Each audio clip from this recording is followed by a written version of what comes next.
Quell is not a bad person. But Quell underpaid her workers. There is zero proof of this that I've seen. If this is true, then there should be actual evidence. Things like pay stubs, messages of employees asking Quell for raises, or Quell refusing to pay them properly. A YouTuber named Poco claims to have spoken with a Blush Crunch employee who said that the workers were paid industry standard rates and also received large bonuses. Quell sued a victim. No, she didn't. The Blush Crunch legal team sent out a cease and desist. A cease and desist is basically a formal warning telling someone to stop doing something, such as making statements the company believes are false or harmful, before they consider taking further legal action. A cease and desist is not a lawsuit.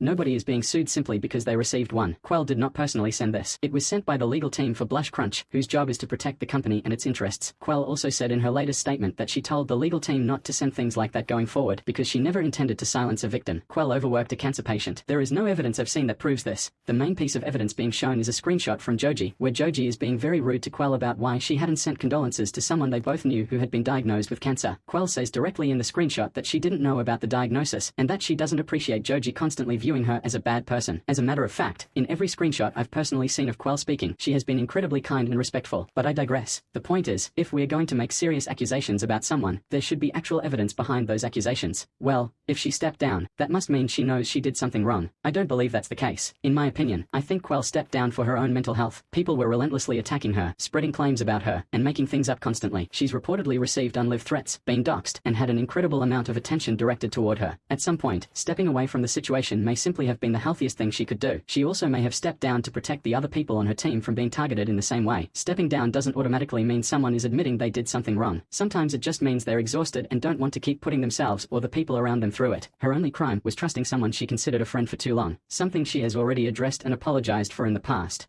Void, a former Blush Crunch worker and a nearly 30-year-old man, befriended Quell when she was 15, while he was 25. When the Rox situation happened, Void was 25 and Quell was still a minor. Along with other mutuals, they chose to believe that Rox had simply made mistakes and changed. It wasn't until later that they realized how bad Rox actually was. Void then worked with Dark Adam and Joji, people who all have their own reasons to dislike Quell, to put together what I believe became a smear campaign against her. In my opinion, Void needs to be looked at more closely. What is a nearly 30-year-old man doing still communicating with Rox, someone accused of predatory behavior? What is a nearly 30-year-old man doing communicating with Dark Adam, who is still a minor? I believe Quell may have been manipulated and harmed by Void, and honestly, it's possible that some of these other people may have been manipulated by him too. Void deleted his Twitter during the height of these allegations. Maybe he wanted to get away from the situation. Maybe he was stressed. I don't know. But what I do know is that I find it extremely concerning that a 29-year-old man was forming these kinds of relationships with people who are still children.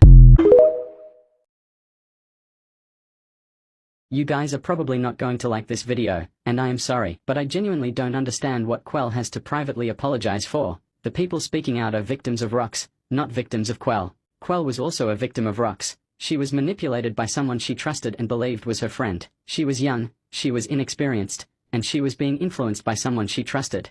She eventually realized that Rox was not the person she thought he was and took steps to remove him from the game.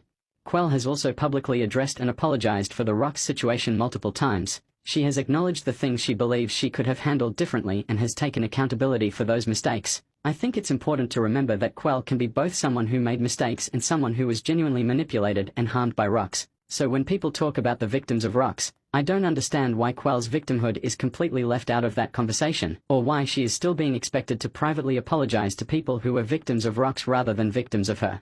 And honestly, I find it really strange that so much of this drama seems to be focused on Quell instead of Rox, the person who actually caused the situation in the first place.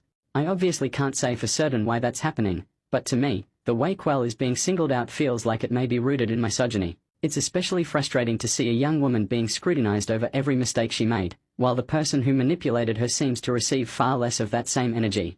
If we are going to talk about victims and accountability, then I think we need to apply that standard consistently to everyone involved.